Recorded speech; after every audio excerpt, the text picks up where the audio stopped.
Whether your beer is in a bottle, can, or glass, kick back and relax. It's Better on Draft.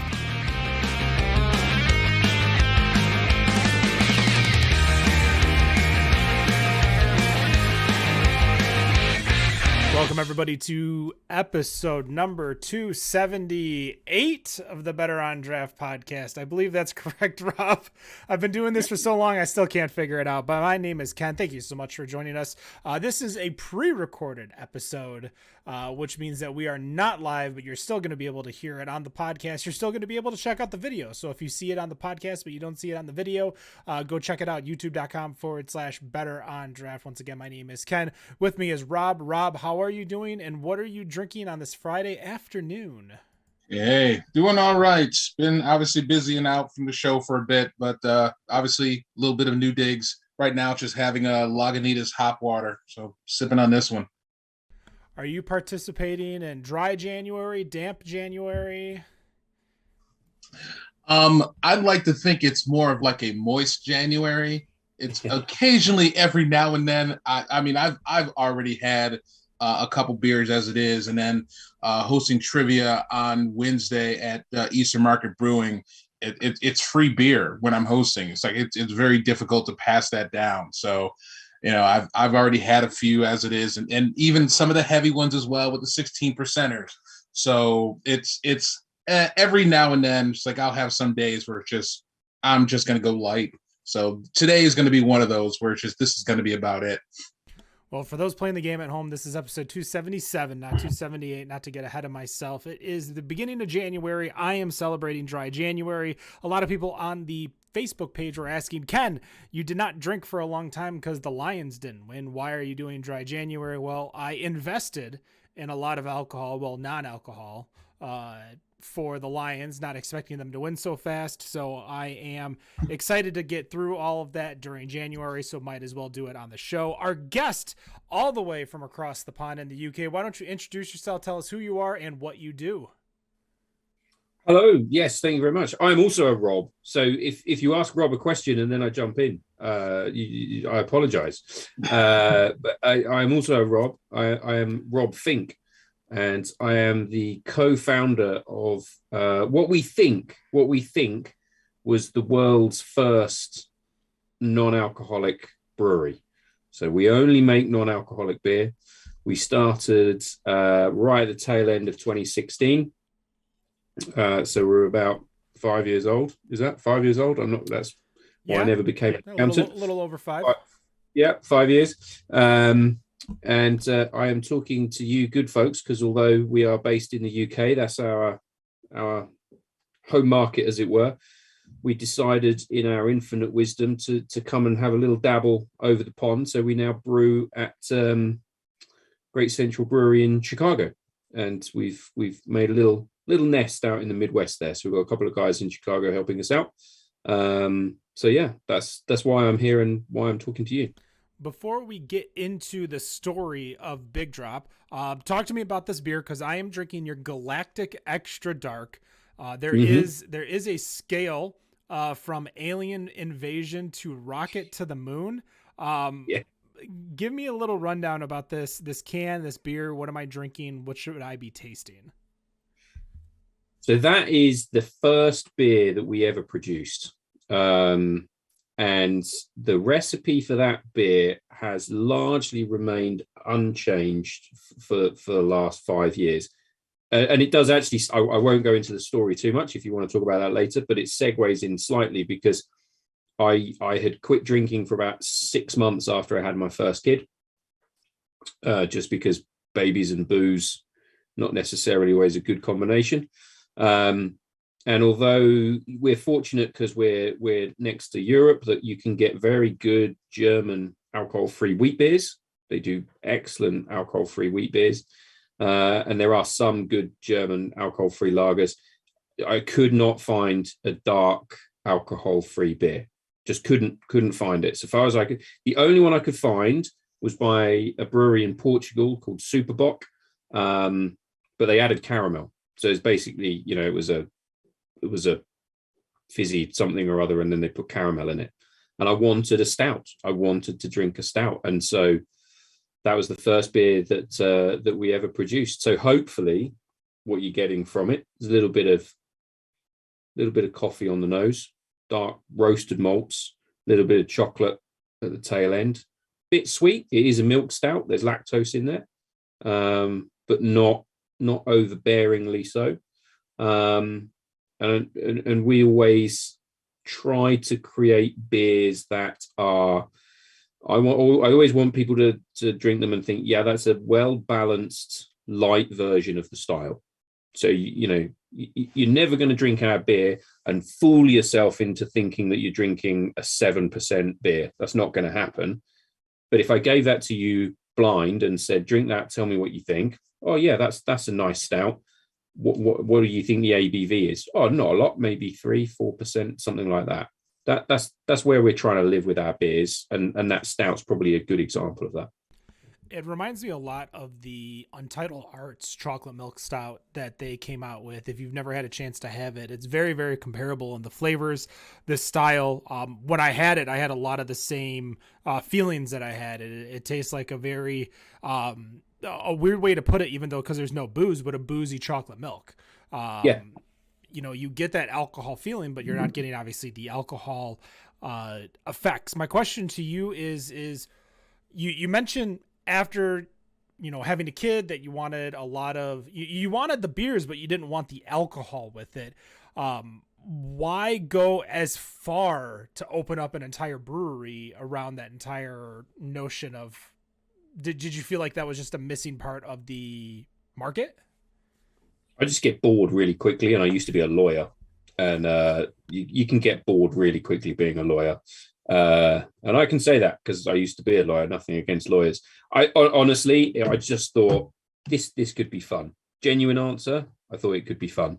I had absolutely no experience in drinks, in consumer goods, in anything like that at all. But the more I sat down and looked at it and thought about it, I just thought this makes sense to me, because I like craft beer. I like good beer. I'm more than partial to a beer. And I used to work in central London, where there are some amazing craft beer bars and pubs and restaurants that have sprung up in the last 10, 15 years. You guys are lucky you've had a craft beer revolution going on for a lot longer than we have in the UK. But I can go into this bar and I'm like, well, this is insane. I can buy Belgian beers. I can get a bottle of Chimay. I can get a pint of Sierra Nevada. I've got UK craft beers. I've got sour beers. I've got German Pilsners. I'm not drinking. Doesn't matter why. Doesn't matter why I'm not drinking, because in my case, I had a kid. Maybe I'm driving. Maybe I'm on medication. Maybe, hell, it's Tuesday afternoon and I don't want to drink alcohol because I've got to go into a meeting. Doesn't matter what the reason is. Why, when I say to the bar person, have you got an alcohol-free beer? A, do they look at me like I'm weird? Why? And then B, do they kind of go, oh yeah, I don't know. Hold on. I see what, and they kind of rustle down. I dust off the, and it's some horrible mass-produced piece of crap. And I won't, we won't name brands if we're being horrible about them. But you got your equivalents in the US, we've got them over here in the UK. And I was like, this is stupid. There is a gap in the market here. If I produce great tasting alcohol-free beer, I bet people will drink it. That's why. So I just thought, let's give it a punt. Life's too short not to take punts. You know what's really sad, though, and I'm going to pass it off to Rob here in a second, but those companies who are making those non-alcoholic beers have kind of re-entered the market with a lot of the non-alcoholic beers, bringing up Heineken, Budweiser, and they're making really good non-alcoholic beers right now in the category lagers, pilsners. They're not making dark beers, IPAs, but that upsets me because that means they could have been making good non-alcoholic beers before, and now they're making it because brands like Athletic and Partake and now Big Drop coming into the US are coming in full force, and people, I believe I saw the stat for Dry January that 13% of Americans are going to attempt Dry January this year, which is a huge number of markets. If you drop 13% of your sales in a month, you're like, you get really scared. But Rob, what question do you have for Rob? Rob, question for Rob. Gotcha. So actually, and kind of going back to what you're talking about with the stouts and like the flavor profile is that, you know, for us here in America, when we look at a stout, it does seem like the feeling is that a stout has to be 7, 8, 9%, sometimes even 12.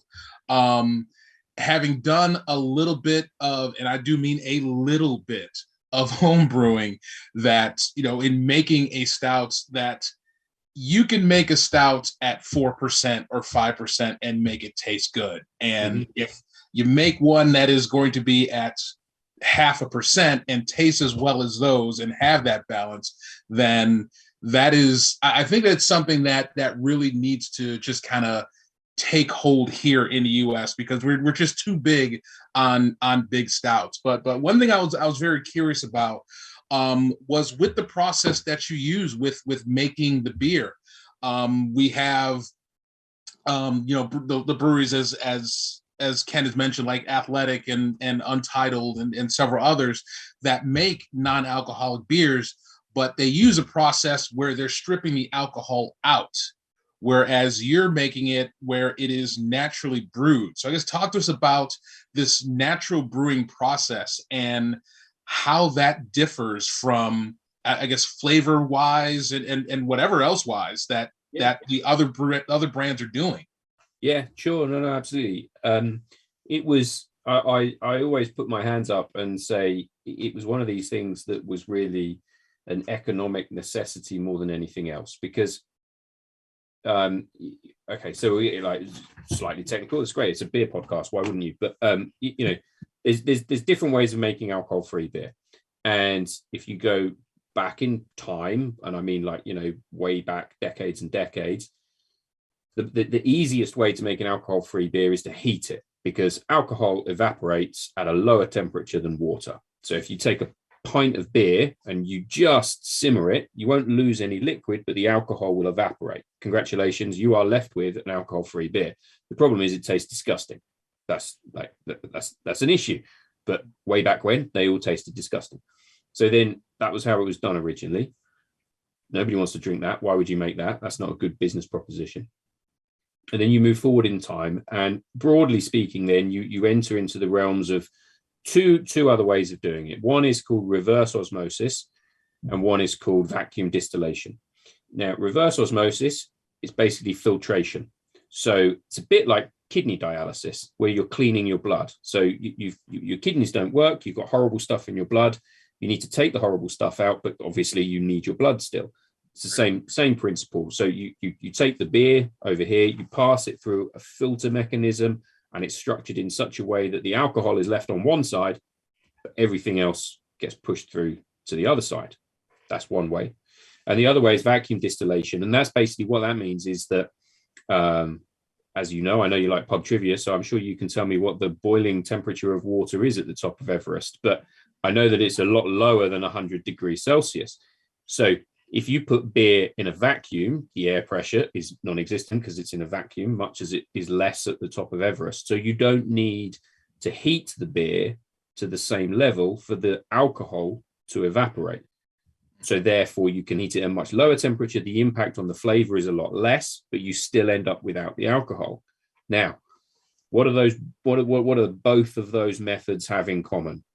They are very, very expensive, and they require huge amounts of capital expenditure and kit. And if you imagine me 6 years ago, when I first met our brewer, who's still with us now, and I said, this is what I want to do. He said, okay, great. Well, you can drop £500,000, $1 million and build a brewery, or we can try and do it a different way. And I said, okay, well, let's try it the different way. So we put all of that aside, the stripping out of the alcohol, the removing of the alcohol, because quite frankly, I couldn't afford it. Couldn't afford to do all that. And what he said is, I think I've got an idea, because he's a smart guy. What we're going to try and do is we're still going to ferment through, but we're going to restrict the production of the alcohol. So And don't test me on this because I'm not a brewer. So I'll give you the headlines, and then you can ask me questions, but I'll probably just say that I don't know the answer. But fundamentally, what we do is we start off with a lot less grain than you would start with normally. So if you want to make a 4% stout, you're going to start with, I don't know, I'll make numbers up, 10 kilos of grain, yeah? Because where's the sugar? It's in the grain. Sugar turns to alcohol, yeah? So we'll start with 10 kilos of grain, we'll ferment that through, and then we're going to get a 4% beer. And maybe we're going to make 100 litres of beer, whatever, 100 gallons of beer, doesn't matter. We don't start with 10 kilos of grain, we start with 1 kilo of grain. So we have less sugar in the first place, so there is less alcohol that can be produced from that grain. Simple as that. But we still produce the same volume of beer. Yeah. So the trick, the sort of the not the magic, but you know, the trick to it is to make sure that the grains that you're using are so interesting and flavorful and complex and different that you still get the flavors in that beer, even though you started off with significantly less. And that's why a lot of people say, how come your beer, not quite as expensive as an alcoholic beer, but how come your beer is about as expensive as an alcoholic beer? Because you're not paying tax on this, are you? And we're not. There's no tax on it.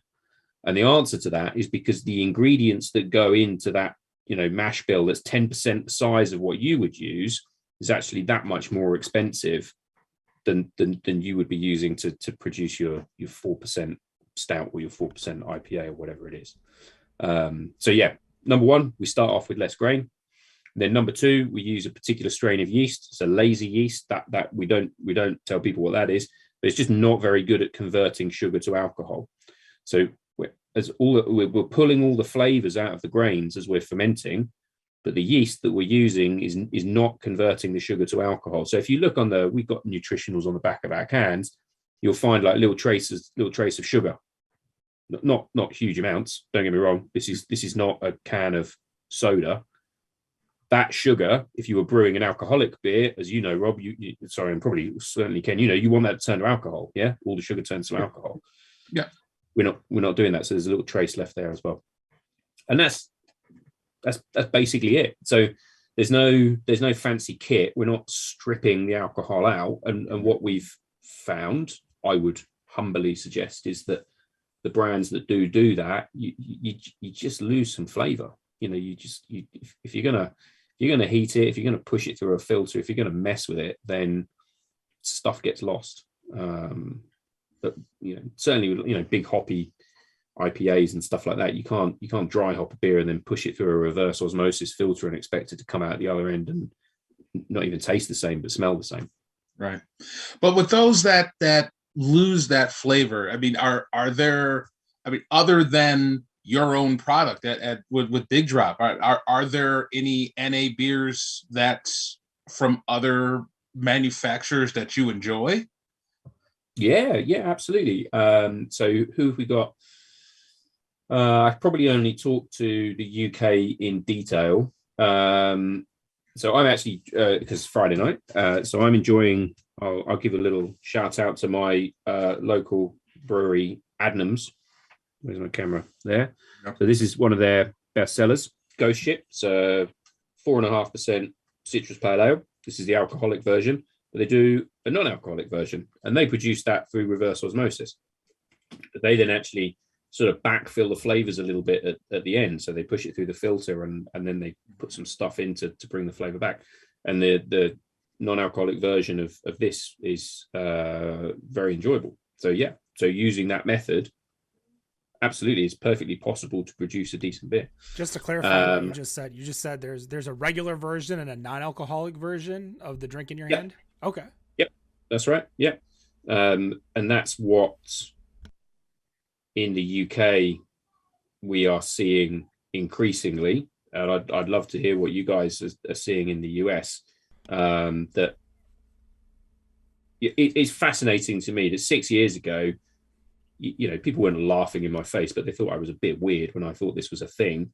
And now I would go so far as to say most craft breweries, full stop, will have a non-alcoholic beer in their portfolio. And if they don't have one, they're actively thinking about it. And then you have some of the bigger, so these guys, there's brands such as there's a lot of sort of traditional English brewers that have been around for hundreds of years. I'm talking about brands like Marston's, Shepherd Neame, Doombar, St Austell, and they will, if they haven't already got an NA version of one of their big brands, if not their biggest brand, then it will be in the pipeline. And that now, 6 years on from when I thought this was a crazy idea, that's just the way it is now.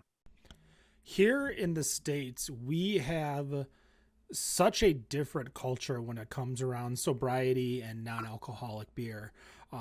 Something I've learned over the last week and a half, as Dry January has gotten bigger, a lot of these brewers and breweries, at least in the US, if they're thinking about it, they're not actively thinking about it. And what I mean by that is that either they don't believe they can sell enough to sustain making one, which is just because you want to make it doesn't mean you can sell it, or people want to buy it. And that's obviously the most important thing is that you need the market share of people to buy it, or you're making it just to make it. So I think the brewers that want to make it, that don't make it, aren't making it because they don't think they can sell it. But this is more of a spoiler for our news segment, which will be recorded later today. I made a handful of posts on different Facebook groups talking about Dry January, and the responses that you get, people saying, "Oh, you're a quitter," or "How can you do this to breweries? They need your help more than ever," or "Oh, I'm doing dry hop to January." The response we're seeing in the U.S. to these types of sober, curious people it's going to be honest, because it's going to be a huge rant later tonight, but it's disgusting. I'm more curious about the culture now in the UK, because Dry January, to my knowledge, has come from Europe. It came from it's a UK based thing. There are some other things that happened a bit previous, but Dry January as a name came out in 2012, and it was instigated by the charity that we have in the UK called Alcohol Change UK, which is a charity that tries to educate people about their drinking. It's not a abstinence charity. It doesn't promote abstinence. It's not a teetotal thing. It just says, we're just here, if you want to learn about alcohol, then we're here to talk to you about that. That's where it came from. And for those listening, and I'll cut it there because obviously I'm going to be talking about it later, but go check out episode 263. If you're unfamiliar, that was the well-being episode with Tom Halaska.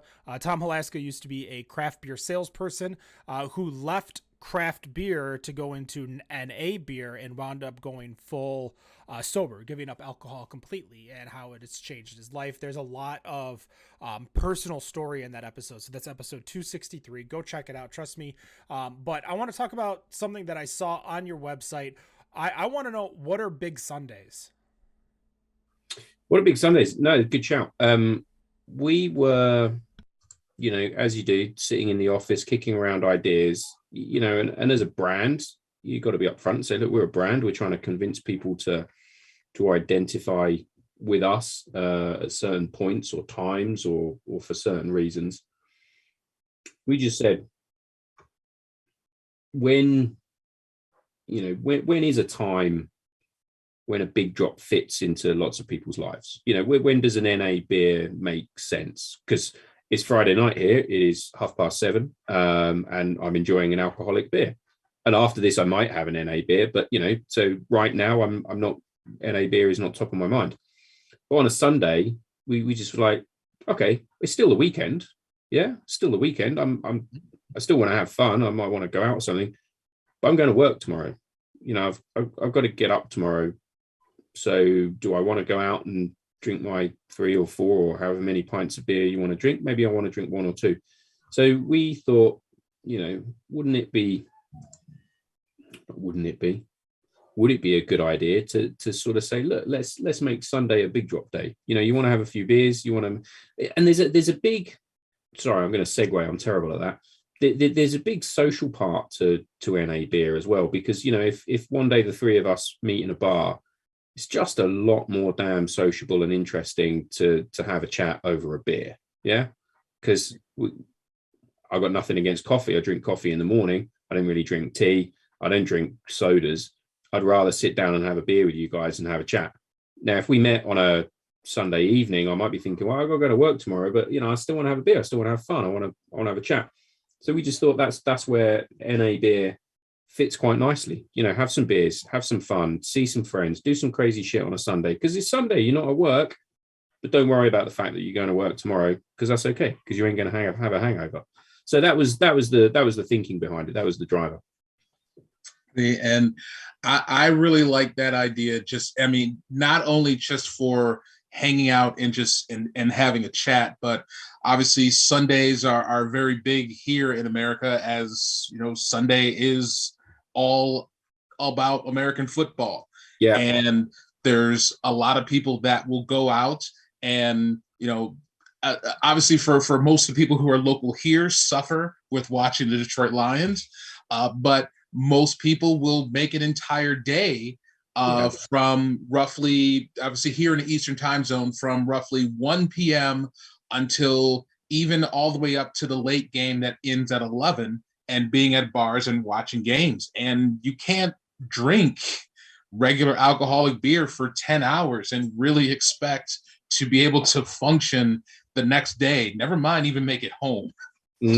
Yeah, no, completely. And that's it. And for me, it's about, you know, I don't want to take anything away from any of the situations that people might choose to drink beer. And that's the important distinction. It's the occasion where you drink beer. If you're at an occasion and you want to drink alcohol, that's fine. This is not for you. That's fine. And don't get me wrong, time and a place for that as well. I've been there and I've done that, and I do it every now and again still, even though I've got kids. You know, alcohol is one thing, beer is another.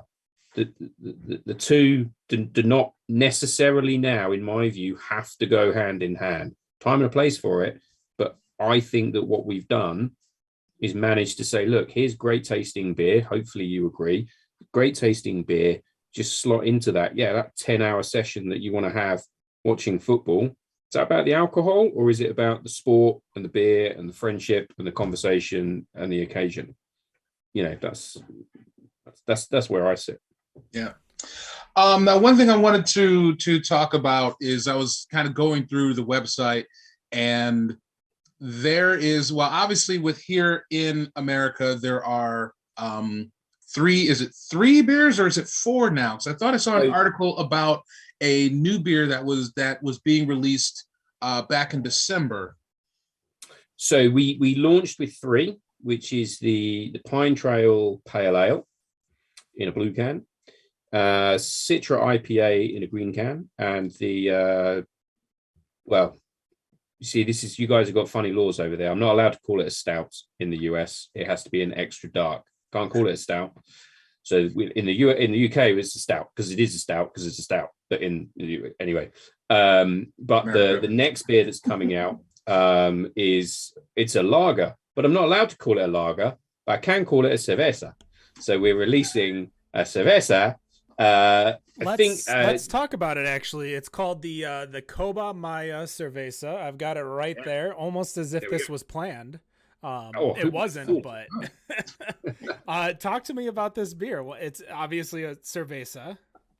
Yeah, it was the so we in the UK have got a sort of darker craft lager. We call it a craft lager, but we wanted to release, you know, that kind of, you know, fresh, zesty, true lager style, you know, the kind of one where you put a slice of lime in it, you know, that kind of lager, because we want to cover all the base.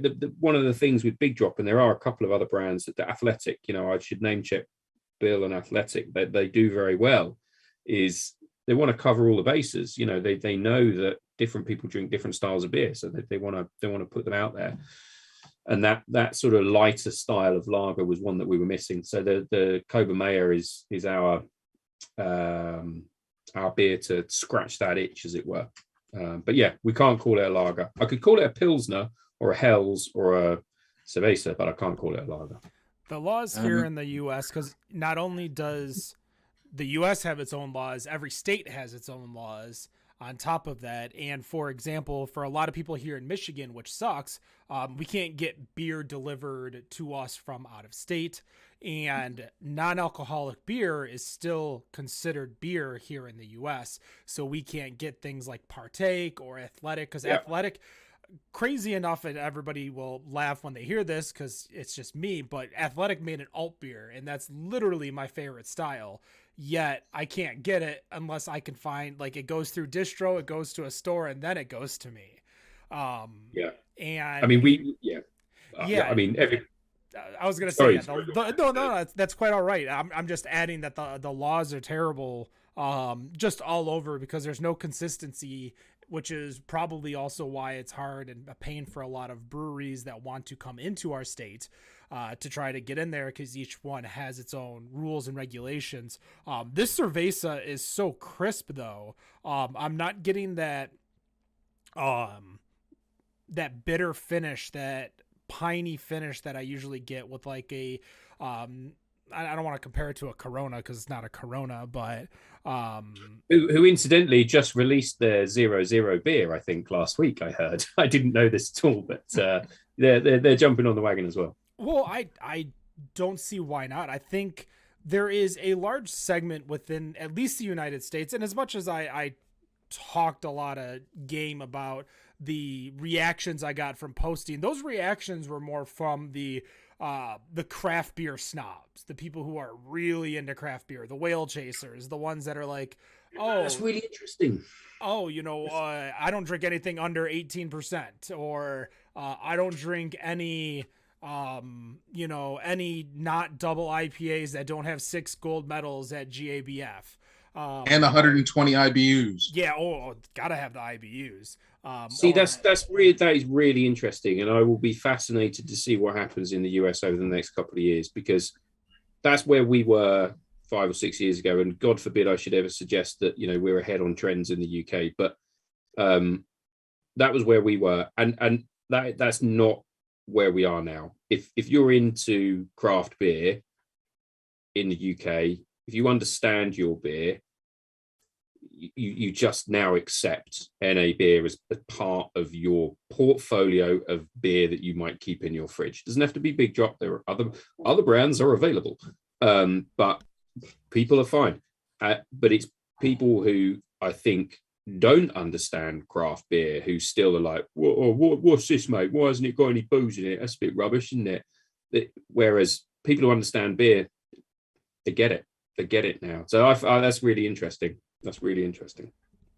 Yeah, I'm thinking about the NA beer drinker in my head, and obviously I have that guy pictured in my head, what you just said, because all I could think of is like Clint Eastwood, Gran Torino, drinking PBRs at the bar at 3 p.m, being put in front of him. I feel like his same reaction to a craft beer would be the same reaction to an NA beer.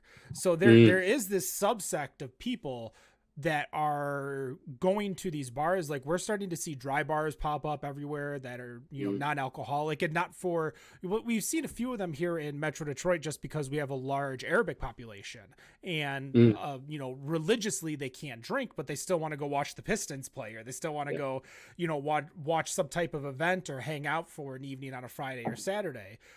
So these are perfect for that subsect of culture, but as a American culture generally, we're not seeing that until now. I think we're going to see it a little bit more as people are going.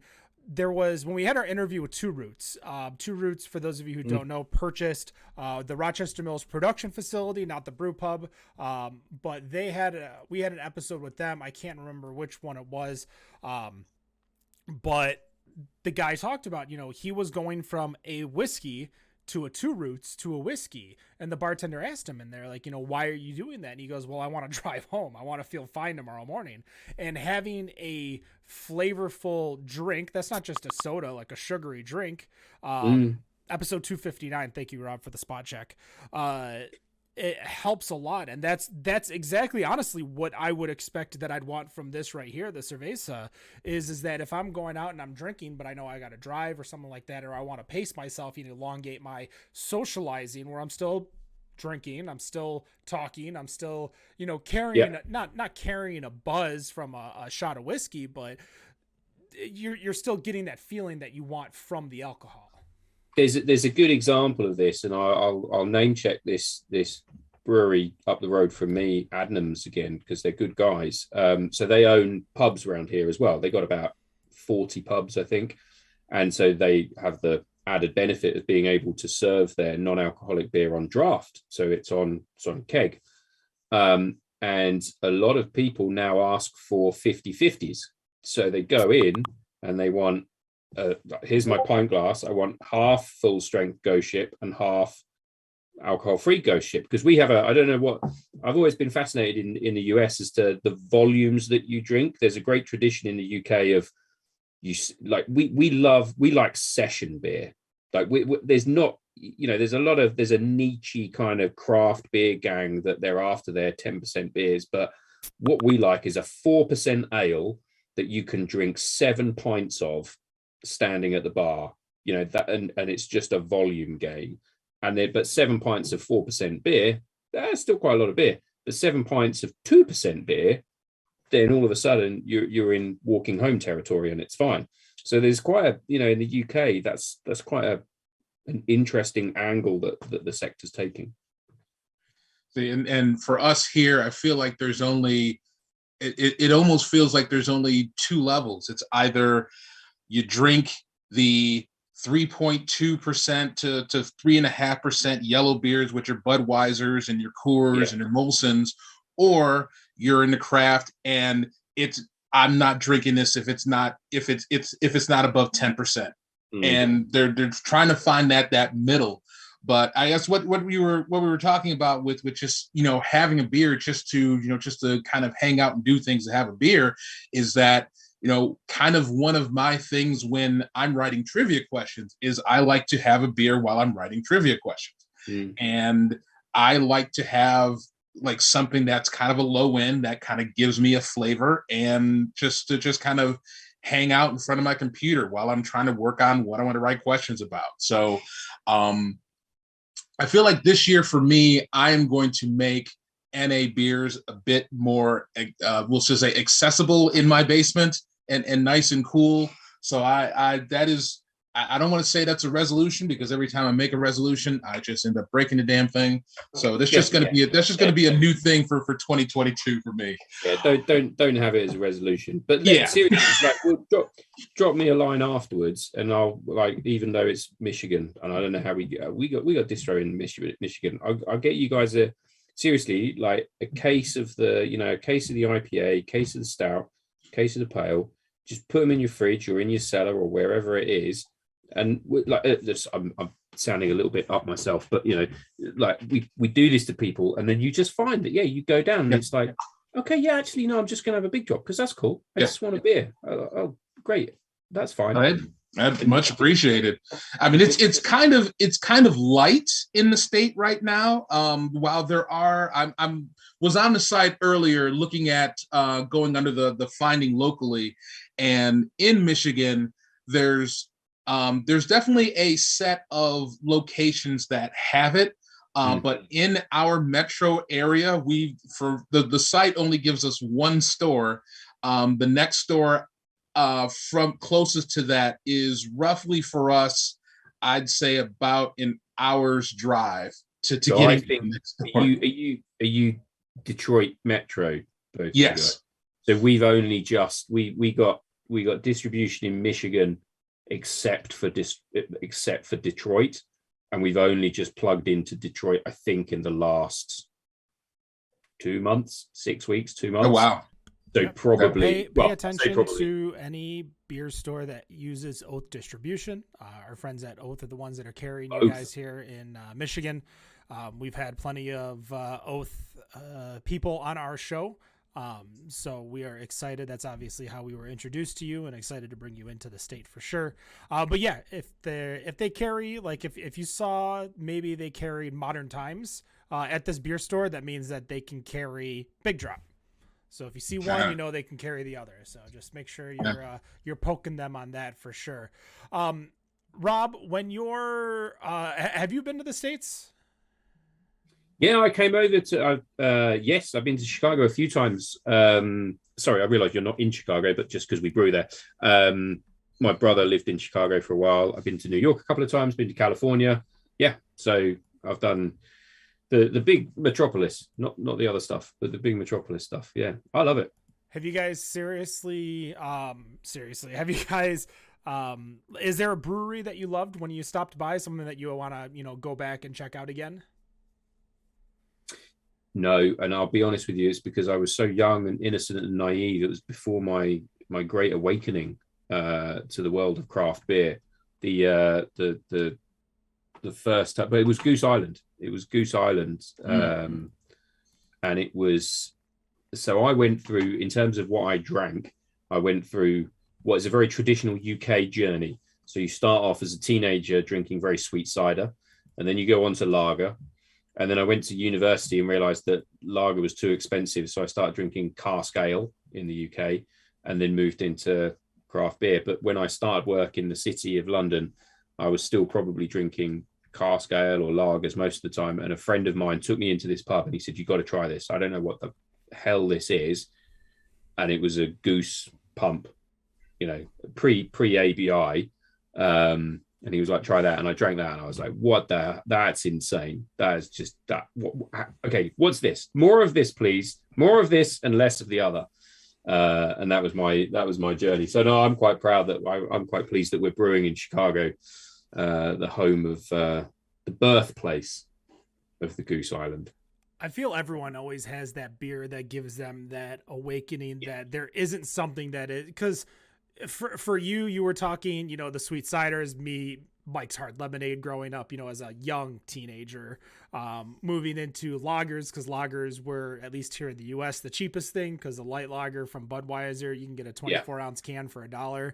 I don't know what that is in milliliters. Sorry, I don't have, we're on the imperial system over here. Or no, we're on. No, you're right. That's good value. That's good value.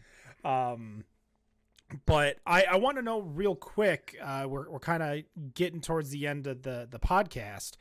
What is the drinking culture for the younger crowd in the UK? Because we always talk about how we feel that Europe teaches the younger generation to respect alcohol a lot more, to treat it with a little bit more dignity, as opposed to here in the US, where we demonize it to the point where you're sheltered until you're 18. You go to a college party and your first thing to do is to get completely schmammered. Do you guys have that same type of culture when people leave for uni, or are the younger people indoctrinated a little bit better than here in the US? There is a very, very big line down the English Channel between the UK and Europe when it comes to alcohol, and a lot of other things, but alcohol. In Europe, generally speaking, you will find a much more grown up, ironically, a mature attitude towards alcohol. And you will find, for example, the often quoted example is the fact that if you go to France and you have lunch or dinner, you'll often find children, not children, but kids of 12 or 13, and they'll have a glass of water and they'll just put a little bit of red wine in, just mix it around, a little bit of red wine in the glass for the kids. And I've been to Europe a lot. I've been to Europe a lot more than I've been to the US. And you can be out in the streets of most European cities on a Friday night, and people we're chatting, we're talking, we're having a laugh, we're all good. Nobody's drunk, nobody's noisy, nobody is having a fight, nobody's falling over, no one's throwing up in a corner. And this is, 1 o'clock in the morning, but we're all just nice. We're having a little glass of wine, a little nibble, and that's it. That's Europe. The UK is very, very different. what we've got now, I think, in the UK with the sort of Gen Z, is that a thing? Gen Z, millennials, or whatever. It seems to me that people go down one of two routes. You either go down the route where you still smash it like I used to smash it. 16, here is my bottle of cider, and I'm going to drink that, and then I'm going to fall in a road, and I'm going to throw up, and I'm going to be ashamed in the morning. I had the benefit of no social media when I was growing up. I don't know how old you guys are, but there was nobody taking photos of me on a camera phone. I'll tell you that for nothing, because nobody even had a camera, let alone a bloody phone. That was, and there's still that. So kids, 15, 16, 17, get very drunk very quickly. It's not pleasant. Or you now have this growing set, I think, of younger people who really just don't drink at all. Just because they're like, why would I? I don't get it. I don't want to roll around in a hedge throwing up with a bottle of cider, because A, it's not fun, and B, someone's going to take a photo. They're going to put it on whatever social media platform Gen Z use nowadays. And then in 5 years' time, my employer at the law firm I just busted a gut to get into is going to find it, and I'm not going to get a job. There's two streams. Another really interesting example, we do really well in Russia. We export a lot of alcohol-free beer into Russia. You might not think that the Russians are big on the not drinking thing, but there's this whole point about not doing the sins of the fathers. There's a generation, that Gen Z millennial thing, and they're looking at the older generation, a lot of whom drank a lot of vodka to their detriment, and they're like, no, we don't want to part of that. We don't want to play in that space. So I think that's a long answer to the question, but the short answer is it goes two ways. I think you either have this kind of not teetotal, but really quite not that fussed about it, and then you've still got what we had historically in the UK, which is we call it binge drinking culture, which is not pleasant but still exists. Yeah, I think the millennials here in the US, at least, we weren't smart enough for that, because the cameras were still around and we were promoting drinking. I mean, we turned beer pong into a circuit with $1 million cash prize. Like, we were not only drinking heavily, but turning it into money-making tournaments and examples. So I do see that the younger kids, for the most part, aren't necessarily partaking as much as we did, but I'm also 30-something, so I don't know what the young kids are doing these days. See, and we did all of our shit in the 80s, so we can still run for government, unlike y'all young bucks. Oh yeah, I'm very politically active, and people are like, what, you should run for something. I'm like, I have no idea what I said when I was 17, but I know it was not good. Well, that's the thing, though, isn't it? And it's not just like, I don't know what I said when I was 17, because I was drunk when I was 17. Not just like once when I was 17. When I was 17, I was drunk, and when I was 18, and then eventually you go, oh, maybe not so much. But now you can't. The kids are smart. Teenagers are smart, and they realize that you can't do that. Churn out a load of crap onto social media, and then expect at the age of 30 to walk into some respectable public position or law firm or whatever it is, and not have somebody say, sorry, about this thing that you said, I was, oh, sorry, I was drunk. Yeah, that's not really an excuse. that doesn't fly as a thing. Right. Well, as we finish the show, thank you so much for joining us. I know it's getting a little bit late out there, but we always end the show with our final question segment. Very, very relaxed. Get to know you a little bit more personally. So I'll start with Rob here. Rob, what's your final question for Rob?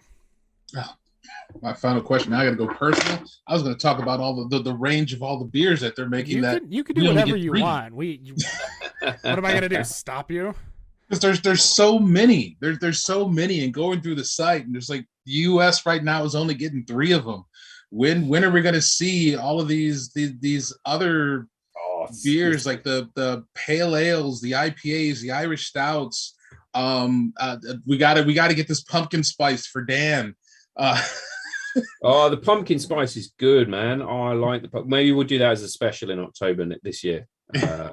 Yeah, honestly, it's economics, isn't it? It's like, you need to be able to, it's like you were talking about, if you're a brewery, it's like, well, I could make an NA beer, but I know I've got to sell so much of it to make it financially viable. Yeah. You've got to make some money. Yeah, we will get there. We will get there, but it's just about, we're just seeding it and, building the brand out. So yeah, we'll get some to you, Rob. Don't worry. Fair enough. Yeah, and I'll pass it back. All right. So my final question for you, obviously I already asked the question, coming to the US, where have you gone, where you've been able to drink craft beer, and you weren't able to necessarily get to the craft beer scene here in the US, which has just exploded to the point where I don't even know where to begin. That's why the show has existed for over 6 years. But you have your thinking cap on. What is next, you think, for the craft beer world? What are we going to see, either in the non-alcoholic way? Are we going to see it in the culture? Are we going to see it in different styles? Like, what do you think is going to be, 2022 is going to be the year of what? 2022 in the UK is going to be the year of NA beer on draft. I said this just before COVID hit 2 years ago, and I think we're just about back to where we were 2 years ago. We are now seeing big pub groups, big bar groups saying, okay, yeah, we hear you. We see people drinking it. We know they like it, on draft, so that when you come to London to visit me, we can go and drink pints of Big Drop in a bar, and we don't have to drink it out of a bottle or a can. So that's what's going to happen in the UK. And then I think, and I hope, and I am unashamedly going to talk to it with an NA bent, is that I think that hopefully your craft beer friends and colleagues will realize that just because something does not have 7% alcohol in it does not mean that it isn't a perfectly acceptable, tasty beverage. And that therefore, all of those amazing craft breweries that you've got all throughout the US will be able to produce great tasting NA beer. And what that will do is it will push the bar up. Quality will go up, and it will no longer be good enough to make crap NA beer, because that's what really winds me up. There's no excuse now. We can make it, and we're tiny. We can make good NA beer, and we are tiny. So if you are any bigger than us and you are producing crap NA beer, then shame on you. And the more good NA craft beer that's out there, the more people will go, yeah, I'm not going to buy that anymore. That's rubbish. I'm not drinking that. So that's my prediction for the US. Can you do and have it taste well, like hand pull some of these NA beers? Like, you can, not on a, do you mean a cask? Yeah. No, because it's because cask ale is a live product, and the alcohol actually keeps it fresh. So you can't, the alcohol is it's like a living drink, as it were. It's not quite like that. That makes sense, because I'm imagining a cask ale like taste edition, like how you taste a regular beer in the cask ale version, you've got that little bit of difference. Like that's something that I just would yearn for this. You can certainly do it on keg. We sell quite a lot on draft in the UK at the moment. That's fine, because it's a sterile environment. You can make it a sterile environment. It doesn't work, and unless somebody very clever comes up with something that I can't even imagine, I don't think it ever will be a thing. Well, Rob, they can find you at Big Drop Brew Co. on Instagram to find all of the amazing products. For those of you in Michigan, follow up on Oath Distribution on Facebook. You can see everywhere that they're going to be selling it. We appreciate you joining us. No matter what you think of your beer, even if it's non-alcoholic, we think it's better on draft. Have a good night. Peace.